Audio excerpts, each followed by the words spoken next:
Hello, and welcome to the first lesson of CS 6120 for fall of 2020.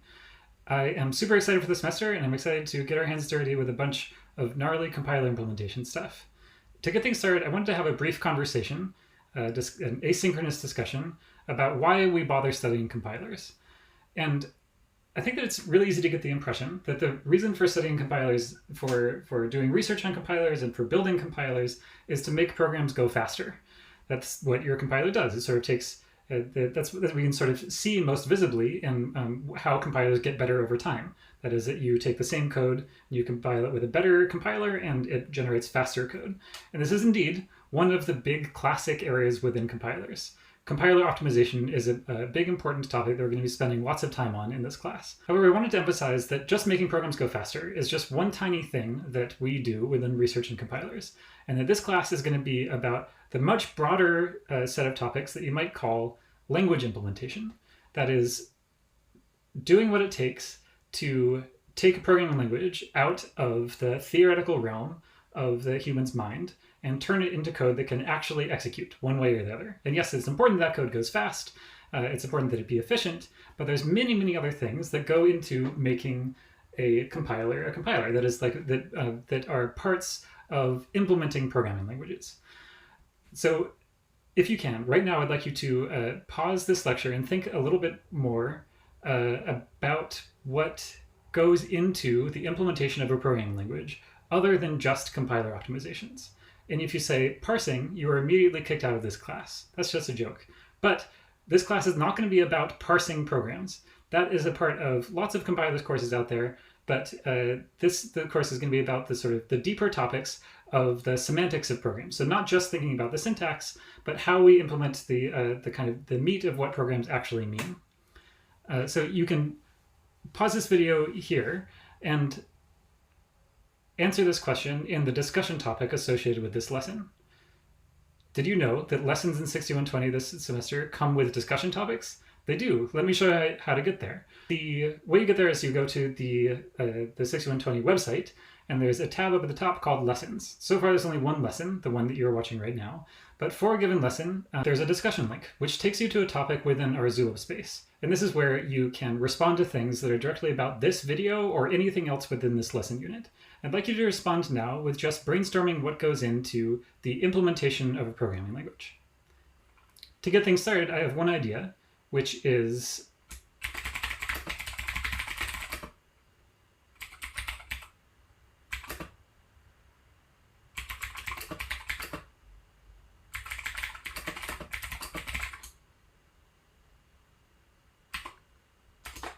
that some language implementations do a lot of checking at runtime to enforce invariance. That is to rule out common classes of errors by checking for them and throwing exceptions at runtime.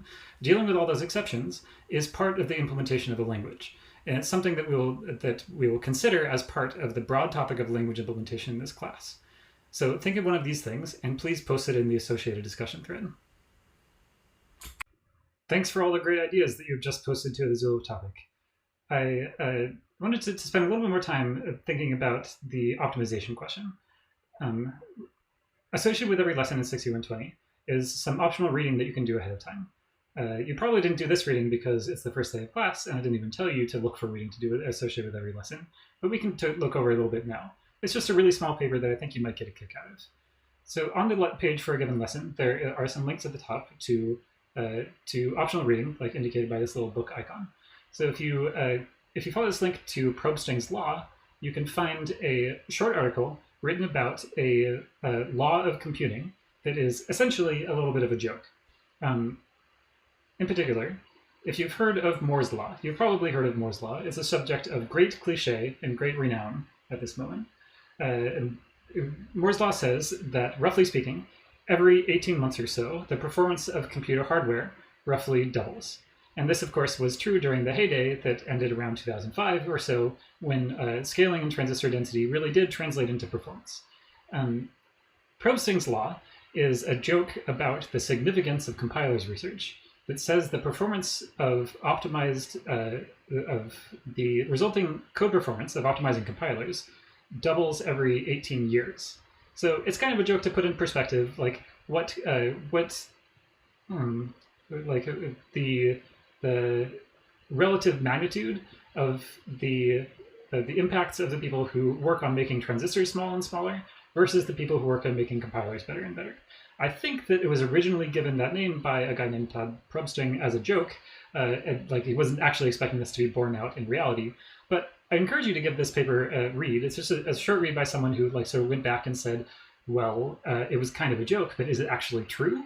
And they went through some machines at the time and like went back to earlier versions of compilers, compiling C programs, and observed that actually, yeah, it kind of is true. That is, like, roughly speaking, over time, the performance like does kind of follow an exponential, but a really, really slow exponential compared to the performance that is yielded by more and more transistors turning into better and better CPUs. This is all just sort of a tool to emphasize the fact that language implementation is should not be limited only to compiler optimizations. I believe that compiler optimizations are super important. Compiler optimizations are not just about optimizing ordinary C programs for ordinary CPUs. I think at this moment in particular, there's an explosion of need for new compilers. And the reason for this is that there is a rapid expansion in the number of programming languages that people want to write and the number of different kinds of hardware that people want to target to. That is, about the expansion in programming languages. It's not just about general purpose languages. If you've ever used R, for example, or if you've ever used TensorFlow, these things all sort of count as domain-specific languages for one purpose or another that people actually want to get good performance out of. And it's not just limited to one or two high-profile examples. I believe that domain-specific languages are really proliferating because they're found to be a better way to match the semantics of how people think when they want to express programs to computers. And at the same time, because of the end of Moore's law, the diversity in hardware targets is also in the middle of expanding. You may know, for example, about Google's TPU being deployed in their data centers for running machine learning workloads. But there's also, just in everyone's cell phone, dozens and dozens of specialized hardware units that just do one particular thing very well. We're kind of running into this n times m scaling problem, where the number of programming languages that people want to compile is expanding very rapidly. That's n. And the number of hardware targets that people want to compile to, that's m, is also expanding very rapidly. So either of those two things by itself would mean that we have a great need for new compilers to compile new languages to hardware. But the fact that they are both expanding at the same time means that that's a multiplicative effect. And there's a huge demand for new compilers that do new kinds of optimizations for new kinds of hardware and new kinds of domain-specific semantics. Just as an anecdote, I think it's almost a cliche at this point when you go to computer architecture conferences. I spend half my time as a computer architect. That people are building lots of hardware that they find super interesting and can do one or two things extremely well. Novel hardware is super exciting for individual applications, but nobody knows how to write compilers that unlock the full potential of those domain-specific hardware accelerators. Specialized hardware is not actually something that anyone wants if it's too narrowly targeted. And if people, as is the dominant trend in computer architecture conferences, if grad students have to manually write assembly code for every new accelerator they develop, for every application they want to compile to it. The problem is that we don't know that the science of compilers is not advanced yet. The science of language implementation has not caught up with the massive explosion of domain-specific languages and novel hardware targets. All of this together means that it's an extremely important time to be focusing on compiler research and to focus beyond just the classic but very important notion of just optimizing programs, but to take into account all the other things that we want to get out of a language implementation, including correctness and security and debuggability. All of these things matter. All these things matter, and all of them are surprisingly hard to do. And we're going to need to do them many times over if we're going to capitalize on this explosion of diversity in both languages and hardware targets. That concludes my excitable motivation about why we're studying compilers and language implementation more broadly in 6120. I want to now take you to the syllabus to talk about how this class is going to work. And I have to give the qualifier that in general, I have no idea how this class is going to work. Relative to other semesters, this is a time of incredible uncertainty, and we will just have to see how this goes. I'm going to give you my best guess about how things are going to run for this fall, but I ask you for your patience to bear with me while we figure it out on the fly. On the 6120 website, there is a tab at the top of the syllabus, and we're going to go through a few of the details right now. One thing we've already seen is that we're using this chat tool called Zulip, which is a kind of like weird open source Slack-like thing that has a few cool features that I think will make it exciting to try for 6120. Again, thanks for bearing with me while we try this out. We're going to do all the communication through Zulip, so it's really important that you sign up for it and that you pay attention to it. We're going to do a lot of required discussion participation that happens on Zulip. So you need to familiarize yourself with it and to actually participate when it comes time. There's a bunch of links to Zulip. There's apps for all the platforms you can get, and they are perfectly fine. The iOS one is actually sort of garbage, but that's neither here nor there. And there are also links throughout the webpage that go to individual threads of conversation called topics in Zulip that we'll be using, and you can just use Zulip right from your browser as well. Okay, so let's talk about what is happening in the actual class section. So nominally, this class is 9:55 to 10 something, 9:55 to 11 something rather on Mondays and Wednesdays. But most of the actual stuff that we're doing will be asynchronous. In particular, I want to try out to deal with the complexity of like hybrid in-person virtual scheduling. I'm interested in most of our class sessions being flipped in the sense that you'll be watching videos and reading materials offline, like you're doing right now with this video. And then the actual class sessions, the majority of them will be kind of quiet work times. And you can come and hang out in person, hopefully outside some of the time, and hack and ask questions on Zulip if you are in Ithaca. And if you're remote, then you can join those things by hanging out on Zulip and silently hacking and asking questions and participate just as much as anybody else, because everything will be sort of coordinated around our funky chat system. But in general, these classes will be divided slightly more granularly than that. If you look at the schedule is a tab at the top of the webpage as well. You will see that there are sort of two types of classes. The first one, which is today, is that the class has lesson content in it. And this has a link to a particular lesson that will have a video once it's done being recorded, and there's some notes, and there's some tasks to complete. More on this in a second. But you can, before these classes, do the optional reading associated with them and watch the video. And then when we show up, we'll just be doing sort of silent work time in the flipped classroom style on the tasks associated with the given lesson. On some other days, there will be a discussion to be had. So there's some reading material that is not optional, but is actually required to do ahead of time. The first one will be on Monday. And the difference with these is that we will not have any in-person content. And the reason for this is that we're going to have a discussion, a live discussion on Zoom. So I just cannot even fathom how it would work to have a productive discussion where some people are in person and some people are remote on Zoom. That just seems like totally unworkable to me. So for those days, for the discussion days, those things are going to be all virtual. They're going to be all on Zoom. So please join at the appointed time, synchronously, for a short discussion that the leader for a given paper will be conducting. It's not going to take the entire class time. The rest of it is going to go back to the sort of flipped classroom work time, but we will have a chance to sort of follow up on the discussion that happened asynchronously over Zulip in the days leading up to the class.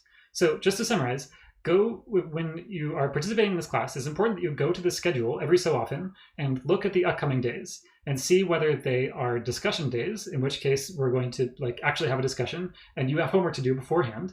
And the homework you have to do beforehand is reading and participating in discussion on Zulip, or they are lesson days, in which case your homework is to watch the videos and to do the optional reading, but the actual work that we'll be doing will be starting in class so that everyone's working together, can ask each other questions. I hope that makes sense. So the next thing to talk about from the syllabus is the actual work that will go into the class. There are 4 things that you have to do of various shapes and sizes. The first one is smaller implementation tasks that are associated with the lessons. So they're meant to kind of follow up on the things that you'll learn in a video like this. And they're sort of smallish self-contained tasks that are still nonetheless like have some interpretation to them that you complete on a fairly short turnaround. So like most of the deadlines are about a week away for these things. There are tasks associated with this lesson, which I'll get to at the end. They are no big deal, but they are due in a week. The next thing that you have to do that you'll be graded on is reading the research papers and participating in discussion. So participate in the discussion asynchronously on Zulip, and then when it comes time for synchronous discussion, if you're participating synchronously, participate by talking on Zoom.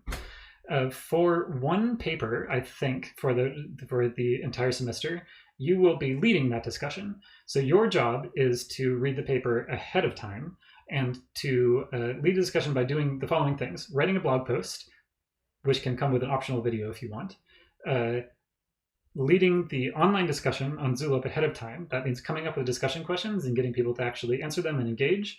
And then finally, leading the synchronous discussion that happens on Zoom. So you'll do this one time throughout the entire semester. The rest of the time, you're just a participant.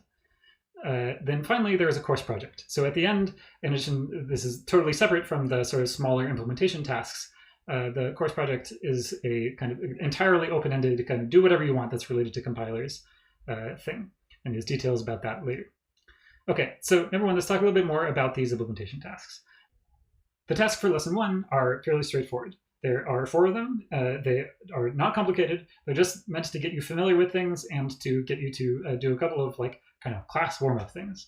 The first thing you need to do is actually read the syllabus. You're getting some of the information now, but I would really appreciate it if you were to like read all the actual details there.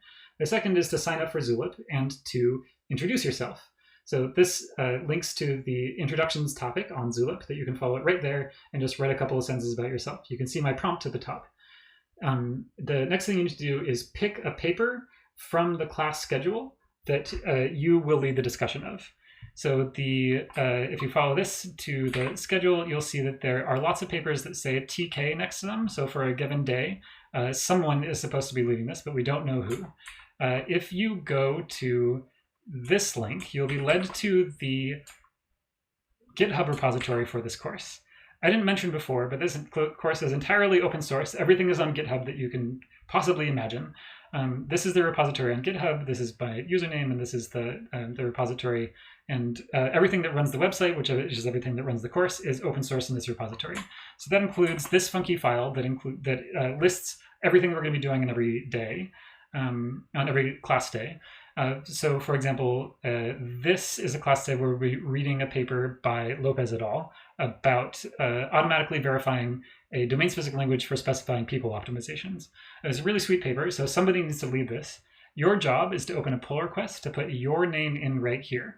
That is to claim one paper throughout the entire semester. You can fork this repository. You can use GitHub's in-browser editor thingy to add your name, but please do that as part of the tasks. The last task is to tell me that you did it. And this is true of all tasks associated with lessons. You'll log into CMS and find the appropriate task. This one is the L1 intro tasks. And you just need to basically input a marker to say that you did the thing. So for this thing, there's not really anything to turn in. CMS doesn't let me have nothing to turn in, so you can just submit like an empty text file. There's like a text file submission thing. You just need to like submit something just to say that you've done it. For every other one, I encourage you, I don't require you, but I encourage you to do all your work as open source. So just like the rest of this course, you'll make like a GitHub repository or a Bitbucket repository if you're into that kind of thing, and you will do all your work there. And the thing that you'll submit is just the URL to that repository to say that I have done this thing. You don't need to submit any code there unless you strenuously object to having your work be open source, in which case you can upload your source code instead. But I really do strongly encourage you to do everything open source. This class is really meant to run on the honor system. That is, that like the tasks are meant to deepen your understanding by going through the motions of actually doing something, actually seeing it through all the way to the end, and struggling with the hard problems yourself. as opposed to just looking up the solution that someone else had. So please do everything open source, and please use your own judgment and don't look at other people's implementations unless you totally want to cheat yourself out of the opportunity to struggle with things and figure out yourself, and therefore actually deepen your understanding of the topics in the course. So there's the implementation tasks. One thing I didn't mention is that you're allowed to work in groups if you want to. You can work in groups of 2 to 3 students if you like. You can also work individually, totally up to you.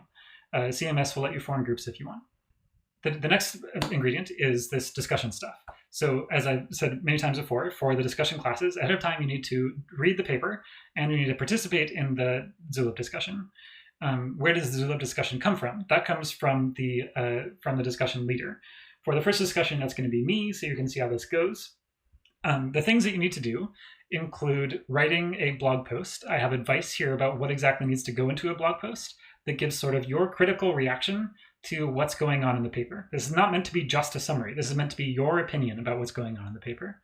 You can, if you like, record a video to go along with your blog post. You don't have to do this, but just in case you want to participate in the 2020 style of education, go for it. You will use a pull request to publish your posts to the GitHub repository. That will automatically make it live and go on the internet. I will review it and probably have feedback for you during the pull request process. All of that is, you also need to, once your pull request is open, so even before I've necessarily given you feedback, you have to announce it on Zulip. That is, you have to give people a chance to read your work before it's even ready, and to possibly give you feedback. I will definitely give you feedback, but other people are welcome to as well. All of that stuff is due 1 week before the class that actually has the discussion in it, so that we can have a week of discussion. So as part of your discussion, as part of your blog post, you will have some bulleted questions that you have discussion questions to get things started.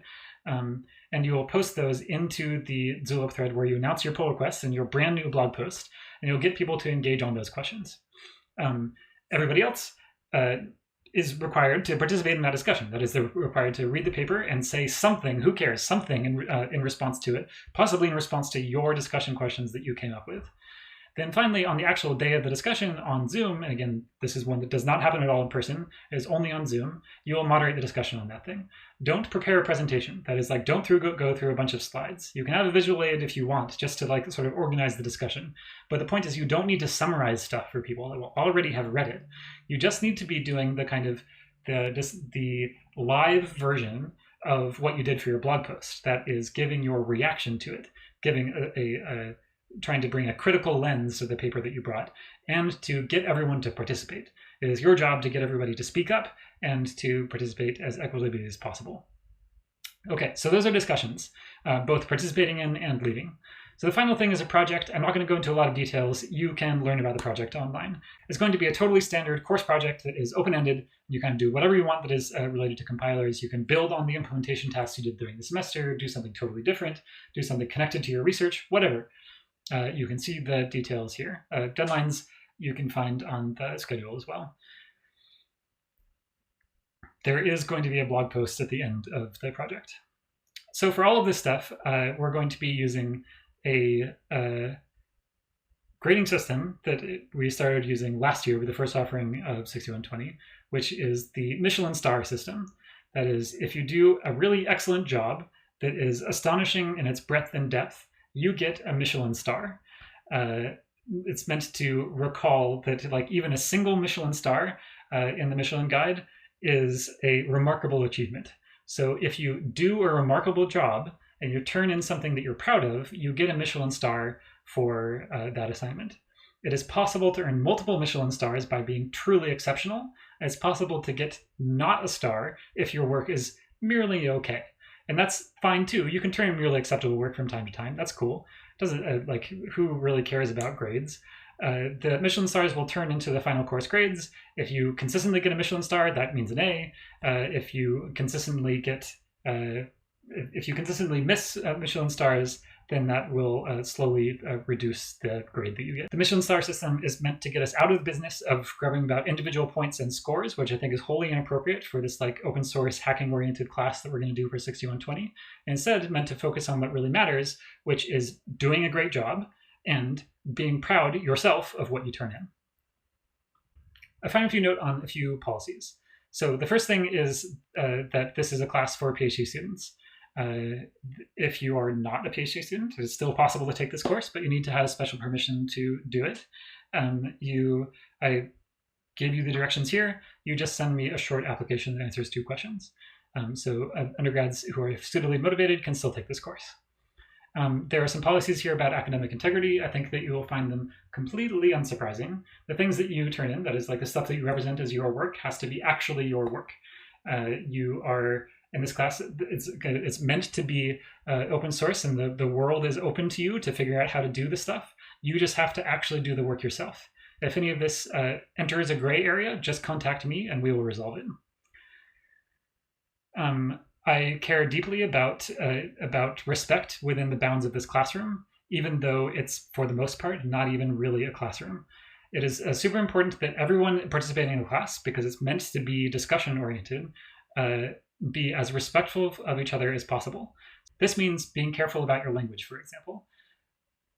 One thing that you should absolutely not do is if you are participating in a discussion and you need to bring up a kind of example person, one thing you should not do is try to make up the gender for that person for no particular reason. That is like to assume that the programmer, the notional programmer for a compiler, is male, for instance. Don't do that. Just don't use a gender for that person. Just use they or them. In general, be respectful of all identities within this class. If you ever notice a problem with respect within the class, please bring it to me, or you can go over my head to the department chair if it doesn't seem like something that I can deal with. There's also a section about special needs and wellness. I want this class to be accessible to everyone. If there are any particular things that this class can do or that I can do to make this class accessible to you, please feel free to let me know. Please also feel free to go through the Student Disability Services office to get an official determination, but I'm also happy just to chat about it. Just send me a message on Zulip. So that's about it. This is the first video I've ever recorded for a class, pre-recorded as part of the course materials. So thanks for bearing with me, I guess. Right now would be an excellent time, if you haven't done it already, to follow this link to the introductions topic on Zulip and to introduce yourself. See you next time. Thanks.